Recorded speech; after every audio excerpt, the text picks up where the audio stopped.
Welcome to Canadian Innovators, the show that celebrates innovation, entrepreneurs, and the Canadian spirit. I'm Ves Sobot, sitting in for Jocelyn Bamford. Every week, we introduce an entrepreneur, tell their story, unpack the challenges of doing business, and explore ideas for job growth and prosperity. This week, my guest is a very successful entrepreneur in healthcare and technology. He also recently founded Strive Asset Management. He's also a best-selling New York Times author. Woke Inc. is a great book, and he's followed it up with another book called Nation of Victims, equally exceptional. He's one of the most compelling voices in business and politics today, and he'll be sharing ideas on environmental social governance, or ESG as it's called, and anything else he'd like to speak about. Vivek Ramaswamy, thank you so much for joining us today. Please share. How are you? Thank you so much. Please share with our Canadian audience your interesting journey so far. Sure. So my parents were immigrants. They came to America from India in the late 1970s and early 80s. I grew up in, I would say modest upbringing in the American Midwest in the early 2000s. Went to Harvard for college, studied molecular biology, thought I was going to be a scientist. Instead, ended up getting into the world of biotech investing. I joined a hedge fund in 2007 on the eve of the 2008 financial crisis, which was an incredibly educational experience, shaped my views on a lot of issues, including the relationship between government and the private sector in the wake of those bailouts. But that's a topic for later. Anyway, I stayed at that hedge fund for 7 years. I spent 3 of those years at the same time in law school at Yale, picked up a law degree and scratched an itch that I hadn't scratched for a while as a science-oriented guy. Anyway, I left my job as a biotech investor in 2014 to found a biotech company called Roivant. Built that company as CEO for 7 years. 5 of the drugs that I worked on at Roivant are now FDA-approved products, and it built it to be a multi-billion-dollar company, and I'm grateful for the success I had on that journey. I stepped down, though, as CEO in 2021, at the very start of the year, to focus on not a biological cancer. In fact, one of the drugs I worked on became an approved drug for prostate cancer, but a different kind of cancer, not a biological one, but a cultural one that I thought threatened to kill the dream that allowed me to achieve everything I ever had in my career. And that's what I've been writing about since then, the rise of stakeholder capitalism and its cousins of the ESG movement that dissolve the boundaries between the public and private sectors so that they can together, in the good version of it as they frame it, work together to address shared global challenges. But the concern that I had was that it actually sucked the lifeblood out of both capitalism and democracy. And that's what led me to write the pair of books that I did, writing regularly in the Wall Street Journal, speaking nationally, making a lot of media appearances. I didn't think I was going to be starting another business again. But it turned out that as I thought more deeply about this issue, I really felt it was a market solution, a market problem that demanded a market solution. And that's what led me most recently to found Strive earlier this year, which I can tell you about. Fantastic. Well, if you can, tell us a little bit about that right now. Sure. Yeah. So Strive is a new asset manager competing directly with large asset managers like BlackRock, State Street, and Vanguard. What those institutions are doing is they're US-based institutions, but they're multinational asset managers. They're aggregating the money of everyday citizens, doctors, nurses, teachers, firefighters, you name it. They're aggregating the money of those everyday citizens and using them not just to buy shares in corporate America, that's what they're supposed to do, but also to vote those shares and to advocate for social policies that many, if not most of those everyday citizens actually disagree with.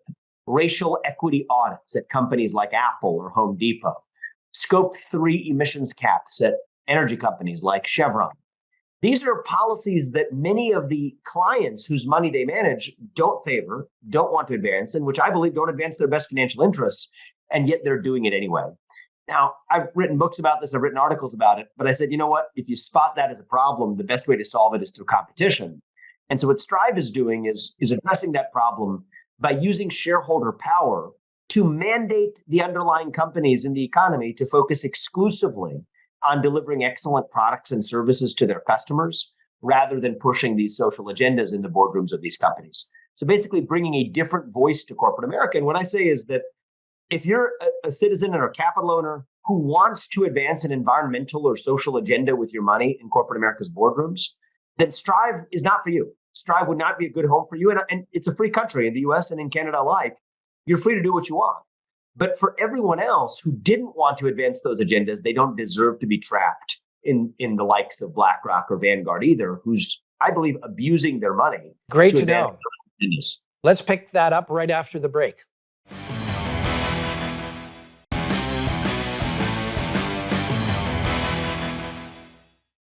We're back with our guest, Vivek Ramaswamy. Vivek, some say ESG is the future. Many in Canada are falling over themselves trying to show their ESG bona fides.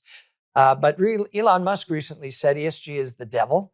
FTX has a better ESG score than Tesla, yet FTX is now bankrupt. Sri Lanka's ESG score was great, and now they've collapsed. A very large cement maker in the world was fined $750 million recently for giving millions to a Syrian terrorist organization, and today it wraps itself in the ESG blanket. Well, what are we to make of all of this? I think it is a deflection tactic. It is a way for the people in power to aggregate more profit and power for themselves while pretending like they care about something other than profit and power. I think it is the defining scam of the 21st century. And it's a scam on both capitalism and democracy. On one hand, I think this causes companies to be less successful. Yes, a lot of proponents in the ESG movement like to claim that this is just about long-run value creation.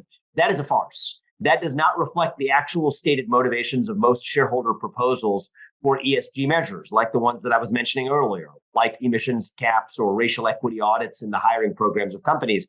That has nothing to do with long-run value creation. It has to do with advancing a social agenda that leads companies to be less successful at making goods and services, at deriving a profit, at contributing to the economy. That was Milton Friedman's concern, by the way, and I agree with it. But I worry even more about the way it drains the lifeblood out of a democratic body politic, because it says that now it's not the everyday citizen who gets a voice in saying how or whether we fight climate change or racial injustice, but we delegate that authority to a small group of corporate actors that no one ever elected and that has no political backstop or accountability to the decisions they make. That's why I think it's a threat not just to capitalism, but to democratic self-governance itself.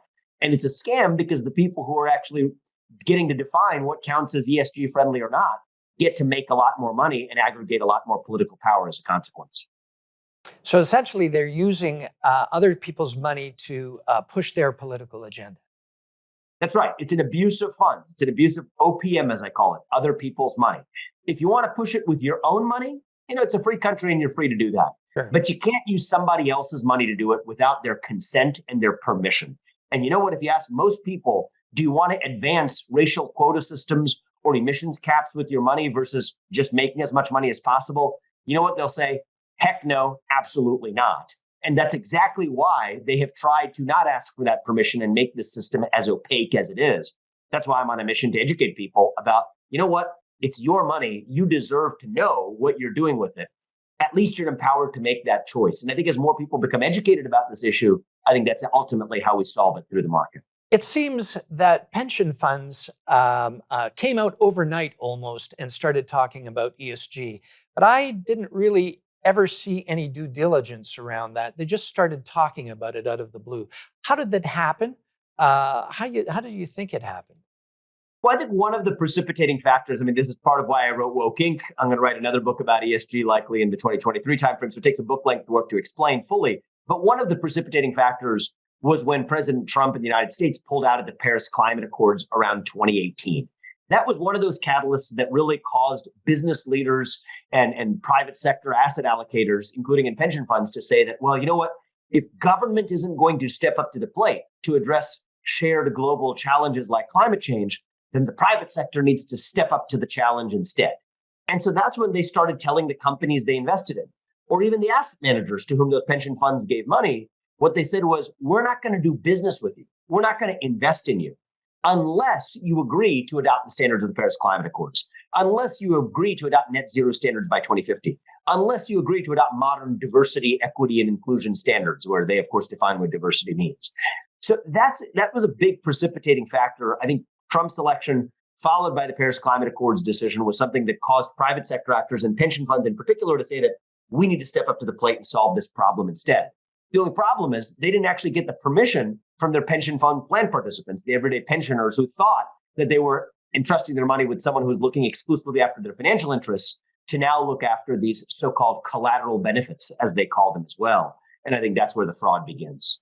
Extraordinary. Here in Canada, we've had a hard time developing our own energy sector. The world could use so much more energy, and we seem to be handcuffed by these ESG measures. Truly, that is the solution to the problem, but ESG is being used to stop the development of energy. I'm sure that's happening all over the world. I think it is happening all over the world, and you got to look at the hypocrisy. On one hand, this is a movement that even through government policy then calls for the cancellation of the Keystone XL pipeline, which could have delivered valuable energy all the way down from Canada, all the way down to the southern border of the United States. Hold that thought. We'll pick it up after the break.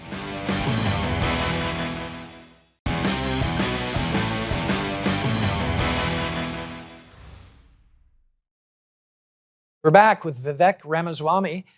In Canada, we've seen ESG stifling Canada's energy sector, as we mentioned before the break. I heard you cite an example of Vanguard or another fund that was encouraging American oil companies to stop developing here, and yet incentivizing them to sell to Chinese companies who are developing those same assets. Can you sort of expound on that a little bit more? Well, what you see is Western asset managers like BlackRock and Vanguard, for that matter, applying their so-called ESG standards to American companies. And, I would say Western companies more broadly, Canadian companies, European companies fit that description, but without applying those same standards in places like China. Now, why is that? They would lose their ability, BlackRock would, to do business in China if they applied those same ESG constraints to Chinese companies. So BlackRock benefits from that. But unfortunately, their American clients and American shareholders are left holding the bag. I sometimes joke around that ESG now stands for export Soviet gas, because that's effectively the effect it's had on global capital markets. When American companies produce less, Russians produce more. Same thing, Chevron's dropped projects that PetroChina has picked up on the other side of the world, even as BlackRock, the very company that's applying pressure to companies like Chevron to drop these projects, is actually one of the large shareholders of PetroChina. That's hypocrisy that neither liberals nor conservatives should love, but it reveals what this scam is really all about. Very true. In Canada here, our government seems to be focused on containing oil and gas development and rather trying to shift focus on banning single-use plastics. Truly, plastics that are eco-efficient, and that's why they're being used. The market has rewarded them over the years, but they're banning plastic bags, straws, and a whole host of other small items to divert attention, I believe. What kind of advice would you have on how to push back on this? First is educate yourself with what's happening with your own money. Ask your financial advisor, your pension fund board, the pension fund investment staff that invests your money, your 401k plan administrator, or whatever the equivalent would be on the Canadian side of the border. Just ask them, was my money used to vote in favor of a racial equity audit at a major company? Was my money used to vote in favor of emissions caps? Get me the answers. The first thing they may say is, I don't know. Well, you tell them, you know what? You better find out because you're managing my money. And then once you get those answers, you're empowered to then act on that information. I think that if every capital owner in this country took back control of making sure their wishes were spoken for in corporate America's boardrooms, as is their right, then I think this problem really works itself out. And I think that model of disclosure, transparency, consent, that's really the path forward. And it's really the opacity of the system, how opaque it's been, that's led to these problems being as pervasive as they are. You make such a good point. It's our money. We tend to defer to the experts, but in truth, it is our money and we should be managing it much more closely than many of us are. And that's the way to regain power. With your own money, you have freedom. Without control of your own money, you really don't have freedom. Would you agree? I agree with that. I think that the ability to even hand over money to other people and entrust them with it, I do think that that's part of what large-scale 21st century capitalism depends upon. But you got to make sure that the people you're trusting to look after your money are actually looking after your interests, not commingling that with their own social agendas, their mixed motivations. I think once people are able to see that for themselves, then they're empowered, and I feel optimistic about where we go. Would you say that ESG is a threat to democracy, and argue that the unelected class are subverting democracy in a much bigger way than meets the eye? Absolutely. I think it is the greatest underappreciated threat to democracy, period. It says that the guys with the gold get to make the rules, the guys who are squatting on your money, that they're the ones who get to decide what the answers are to political questions that ought to be decided in a democracy at the ballot box, where every citizen's voice and vote counts equally. And that's not a left-wing or a right-wing concern. That's a fundamental concern for any citizen in a self-governing democratic republic. But I think once we have seen that farce for what it is, that I think is the first step towards everyday citizens being empowered again to say that, you know what, if you're a market actor, you got to focus on making products and services for profit and maximizing return, not just for the sake of an economic benefit, but also to stay out and get out of the sphere of meddling in the political process. And it seems that in Canada, anyway, the pension funds didn't go back to their customers and ask for permission. And what you're advocating is go back to them, talk to them, ask them poignant questions, and get back control. And I think that's an excellent, excellent suggestion. Keep that thought. We're going to be right back after this break.